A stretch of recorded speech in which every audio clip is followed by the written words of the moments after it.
Assalamualaikum guys, भाई big news, big good news coming. तीन बड़ी खुशखबरी आपको सुनाऊंगा। पहली, नेपाल, यूएई, अफगानिस्तान की ट्राई सीरीज ऑलमोस्ट कंफर्म होती हुई दिख रही है, बताते हैं उसके बारे में।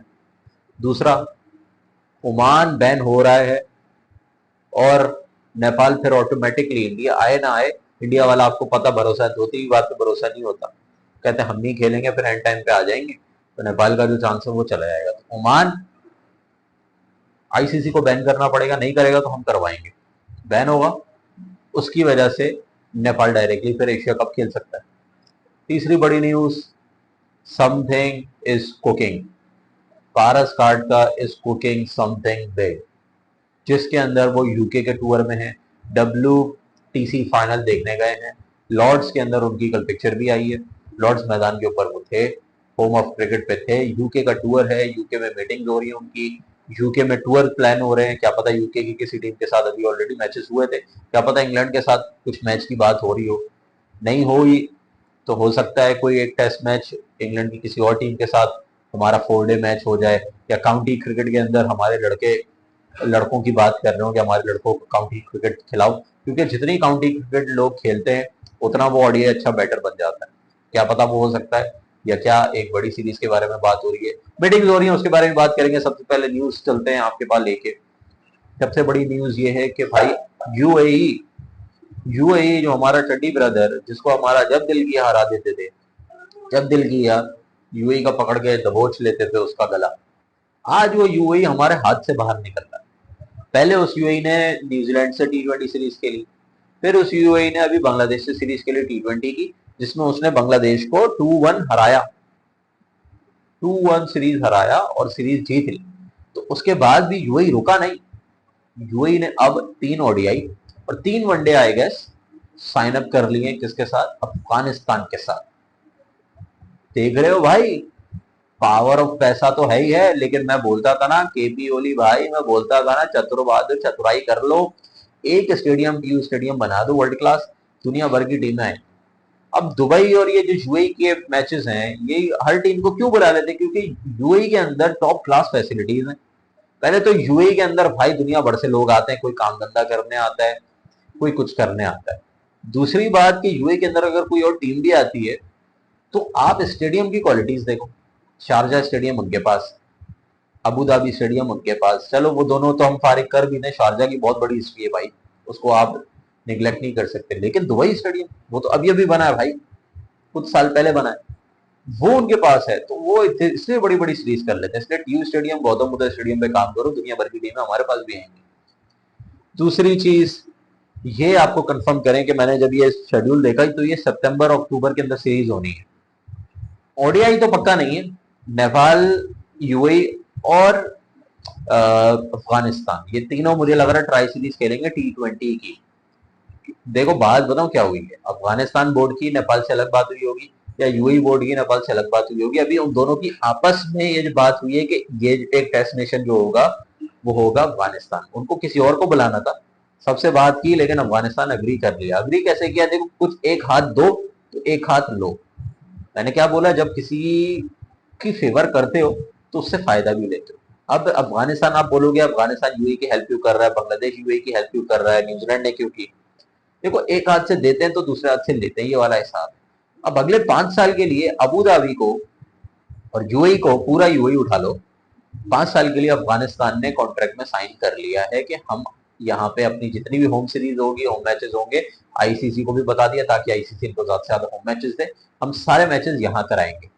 तो जब यूएई ने ये अग्री किया तो फिर यूएई ने बोला अगर ये है तो फिर हमारी टीम से मैच भी खेलना पड़ेगा, समझे भाई? कुछ फेवर करते हो तो कुछ फेवर मिलता है, तो उन्होंने वो दे तो दिया, पैसा भी आ रहा है वहां से, अफगानिस्तान के जो मैचेस होंगे सारा पैसा भाई यूएई को देगा अफगानिस्तान बोर्ड, क्योंकि भाई आपने उनको एज अ होम अपना बना लिया भाई, तो उनके जगह पे जाके खेल लो, उनके ग्राउंड पे खेल लो, खर्चा भाई एक दिन का रेंट पता नहीं दुबई स्टेडियम का कितना है, लेकिन हमें पीएसएल का पता है, जब पीएसएल वहां हुआ करता था तो बहुत ज्यादा था, तो हमें देना पड़ता था हर रोज, चाहे मैच हो ना हो, आपको देना है। फिर गेट मनी में भी वो पता नहीं शेयर ले लेते थे, बहुत इश्यूज थे, जब आपके पास अपना होम ना हो, हमने तो अजियत सही है, आप शुक्र है अल्हम्दुलिल्लाह भाई अपने होम पे मैच करा सकते हैं। तो मैं नेपाल को कहता हूँ बहुत खुश हो भाई, खुशकिस्मत समझो अपने आप को, क्योंकि एज एन एसोसिएट आप मैचेस करा सकते हो अपने पास। बट अगर हमारे पास कुछ अच्छे लोग होते, खैर अब तो फाइनली स्टेडियम बन रहा है, तो आप भी करा सकते हो। तो ये मैंने देखा। तो दूसरी बात कंफर्म मुझे ये हुई कि यार यूएई की जो सीरीज है वो सितंबर में है। अब सितंबर में मैंने कैन का शेड्यूल देखा, तो कैन ने ये बताया था कि सितंबर के अंदर हम एक टेस्ट नेशन के साथ सीरीज खेलेंगे, और खेलेंगे कहाँ, यूएई में। तो यूएई में एक ही सीरीज हो रही होगी सितंबर के अंदर, अफगानिस्तान वर्सेज यूएई, ठीक है। तो फिर हम नेपाल भी कह रहे हैं हम सितंबर में खेलेंगे, लेकिन खेलेंगे कहाँ, यूएई। ऑलरेडी पैसे वैसे की सारी बात हो गई होगी पारस घाट का कैन बोर्ड की कि हम आपके वेन्यू पे आके मैच खेलेंगे, और फिर हम आपको क्या करेंगे, पैसा देंगे उस चीज का। तो क्या पता अफगानिस्तान ही वो टीम है, और अफगानिस्तान वो टीम ही अकेले खेलने वाला था कैन। अब यूएई आपको पता है पैसा की पावर, यूएई ने बोला अकेले नहीं अब हम भी घुसेंगे। ऐसा ना हो गया हो कि यूएई ने ज्यादा पैसा देके ये बोल दिया, इसके दो पहलू भी हो सकते हैं कि अब नेपाल को कटाओ हम आ रहे। अब मुझे नहीं पता कैन बोर्ड, क्योंकि कैन बोर्ड ने भाई अपना शेड्यूल वो चेंज करने में माहिर है, वो एक आध मैच ऊपर नीचे कर देंगे, हमें भरोसा है। लेकिन अगर कैन बोर्ड को करानी है ट्राई सीरीज, तगड़ी ट्राई सीरीज होगी, बहुत हाइप होगी, बहुत व्यूज आएंगे, बहुत बड़ा लोग देखेंगे, और मैं कहता हूँ कि दुनिया देख देख के खुश हो जाएगी। क्या पता ये करा लें, लेकिन Afghanistan at the same time दो एसोसिएट से हारना अफोर्ड नहीं कर सकता कि एक ही ट्राई सीरीज में अगर अफगानिस्तान को नेपाल ने भी हरा दिया और यूएई ने भी हरा दी, दोनों तो हैं एसोसिएट, तो अफगानिस्तान शर्म से पानी पानी हो जाएगा। तो हो सकता है कि अफगानिस्तान रिजेक्ट भी कर दे इस चीज को, या नेपाल के साथ कोई और टीम खेले यूएई के अंदर। बट मुझे अभी फिलहाल लगता है ये हो सकता है, और मैं चाहता हूँ कि यही हो जाए, अच्छी बात है। दूसरा, ओमान पे आता है। ओमान का ये हो गया कि ओमान के प्लेयर्स, हमें लग रहा था कि यार वो बड़े बड़े प्लेयर इन्होंने रिजेक्ट कर दिया, गायब करा दिए परफॉर्मेंस के ऊपर, और नए बच्चों को लाया और नए बच्चों ने जिता दिया। ऐसा कुछ नहीं था।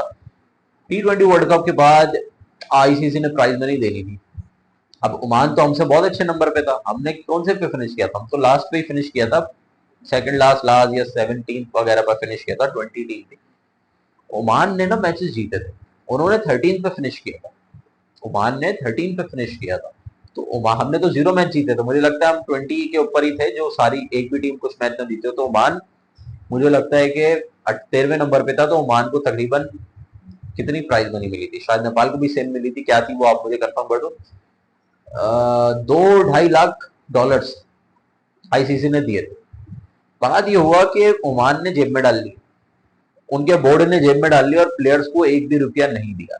और जब प्लेयर्स ने डिमांड की कि भाई हमारा पैसा तो दे दो, क्या करके बैठे हुए, शेयर कहाँ है, क्योंकि हमने ही परफॉर्मेंस दी ना, हमारी वजह से तुम्हारी जेब में पैसा आया, हम अगर परफॉर्म ना करते, हम अगर वर्ल्ड कप ना खेलते, तो बोर्ड को तो कोई भी नहीं पहचानता, आपको तो आईसीसी पैसा भी नहीं देता, तो ज्यादा हक तो हमारा है।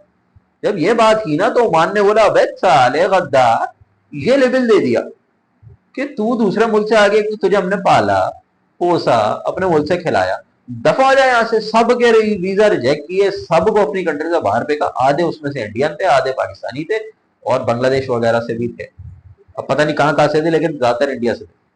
तो बोला चल बेटा अपने मुल्क, भगा दिया। लेकिन ये चीज देख के मैं एक चीज आपको बताऊंगा, इसलिए कहता हूँ नेटिव क्रिकेटर्स होने चाहिए, अपने मुल्क से खेलो, क्योंकि दूसरे मुल्क की कभी भी हड्डी आपको बाहर कर देगी, फिर आप ना यहाँ के रहोगे ना वहां के रहोगे, ये सबसे बड़ा फ्लॉ है।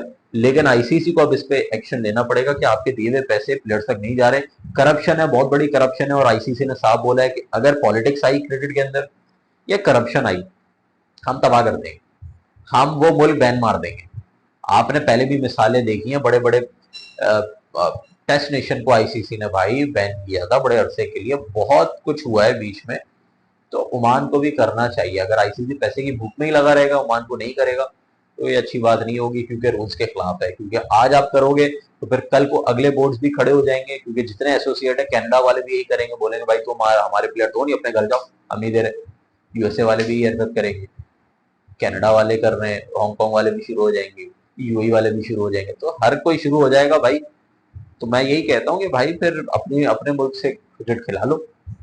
मतलब यार तुम्हारे पास प्लेयर ही नहीं है, जब तुम बाहर से बुला बुला के खिला रहे हो, तो हक उनका बनता है, उन्होंने परफॉर्म किया था, उनको T20 वर्ल्ड कप की जो भी रकम थी उनको मिलनी चाहिए थी। तो ये ओमान का मैं कहता हूँ, ओमान यहाँ से माइनस होगा, ओमान का माइनस होने का बेनिफिट नेपाल का है। आप ये बोलोगे यार माइनस हो जाए हमारा क्या लेने का, मैं दो फायदे नेपाल को। पहले तो एशिया कप आप खेल जाओगे ओमान की जगह पे। जैसे नेपाल वुमेन टीम ने एक मैच खेला था, शायद थाईलैंड ने स्किप कर दिया था, क्या किया, तो नेपाल वुमेन टीम आगे चली गई, या अंडर 19 टीम थी, क्या था पहले की न्यूज है, भी 1 साल पुरानी न्यूज है। उसके बाद 2 बेनिफिट है अगर ओमान चला गया। पहला, आप आ जाओगे एशिया कप में। दूसरा, आप वर्ल्ड कप भी खेल जाओगे। ओमान माइनस हुआ तो ओमान अभी 4थे पॉइंट पाएगा। क्या नाम है, WTC पॉइंट टेबल जो चल रहा है, WTC तो नहीं है, CWC लीग 2 के जो पॉइंट टेबल, उसमें शायद 4थे पे 20 पॉइंट्स है ओमान के। अगर वो माइनस होता है और नेपाल अपनी 4-0 सीरीज जीत के 4थे पे आता है, 6ठे पे आता है, तो ओमान निकला, नेपाल 5वें पे। तो ऐसे करके हमारा बेनिफिट हो जाएगा, एक टीम माइनस हो जाएगी और ऑलरेडी वो टीम माइनस होगी जो ऑलरेडी टॉप में। अगर यूएई होता तो हमारा बेनिफिट नहीं था, लेकिन ओमान का ये फायदा कि ये एशिया कप भी खेल रही है, ये वर्ल्ड कप भी खेल रही है, वर्ल्ड कप खेलती भी जाती नजर आ रही है, तो ये हमारे 2 बेनिफिट हो सकते हैं। तो अब यही करोगे भाई, गलती की है भाई, ओमान का वो डिजर्व करता है, या तो उन प्लेयर को पैसे देके बचत हो जाएगी इनकी, लेकिन इन्होंने सबके वीजा कैंसिल करके सबको रिपोर्ट पता नहीं क्या किया, सबको बाहर फेंक दिया यार। अब वो ओपनली बातें कर करके उन्होंने अब रिवील किया है, जब पानी सर के ऊपर से निकल गया। अब मैं यही बोलूंगा, जो इंडिया से, जो पाकिस्तान से, भाई अब इनको खिलाओ एटलीस्ट, अगर मुल्क से नहीं खिला सकते तो डोमेस्टिक स्ट्रक्चर खिलाओ, क्योंकि इनका ब्रेड एंड बटर यही है। इनको आपको चांद देना पड़ेंगे। अब मैं देखता हूँ कि क्या ये दोनों हाथों से, इंडिया वाले और पाकिस्तान वाले, क्या अपने प्लेयर्स को जो कि ओमान में जिनके साथ ज्यादती की, क्या उनको अपने मुल्क में बुला के खिलाते हैं? डोमेस्टिक ही खिला लो, कोई मसला नहीं, लेकिन खिलाओ जरूर, क्योंकि उन्होंने ऑलरेडी परफॉर्म करके बताया कि प्लेयर में कैपेबिलिटीज तो हैं, फारिग नहीं है लेकिन थोड़ी कैपेबिलिटीज तो हैं। ये हमारे 2 बेनिफिट हैं, ये हो सकते हैं। तीसरी न्यूज भाई, पारस भाई यूके घूम रहे हैं, यूके का टूर उनका चल रहा है, लॉर्ड्स क्रिकेट ग्राउंड के ऊपर है, उनको इन्विटेशन आया वर्ल्ड कप WTC फाइनल देखने का। बहुत बड़ी अचीवमेंट है, बहुत बड़ी बात है, इसलिए मैं कहता हूँ कि अगर आप क्रिकेटर्स लाओगे इस फील्ड के अंदर, एज अ चेयरमैन लाओगे, एज अ सेक्रेटरी लाओगे, या कहीं भी लाओगे, तो वो आपको रिप्रेजेंट कर सकता है, वो बहुत बड़ा ब्रांड एम्बेसडर होता है। अब यही आपका चतुर बहादुर साहब चले आते तो उनको तो घंटा कुछ नहीं पता, ऑब्वियसली यार, कि उनका ताल्लुक नहीं है इस चीज से, उनको ज्यादा चीजें नहीं, नो आओ, बात भी नहीं करेंगे उस बारे में। पारस काटका ने भाई घोल के पिया हुआ। दूसरी बात, वो लॉर्ड्स क्रिकेट ग्राउंड उनका होम वेन्यू, मतलब होम ऑफ क्रिकेट है, उनका सपना है, उन्होंने खेला भी है यहाँ पे, एक टेस्ट मैच खेला, अनऑफिशियली खेला लेकिन खेला। उसके बाद तो वो जाके बात भी कर रहे हैं, मीटिंग भी कर रहे हैं, दूसरे बोर्ड्स को भी लेके आ रहे हैं, ऊपर से प्रेजेंटेशन दे रहे हैं और दिखा रहे हैं कि भाई हमने यही अचीव कर लिया, ये कर लिया, वो कर लिया। ये बहुत बड़ी अचीवमेंट है। खैर, ये 2 न्यूज आपके साथ हैं, 3 न्यूज हैं, कमेंट करके आप बताइए आपकी क्या राय है इसके ऊपर। और मुझे ऐसा लगता है कि तीनों न्यूज में बेनिफिट नेपाल का ही हो रहा है।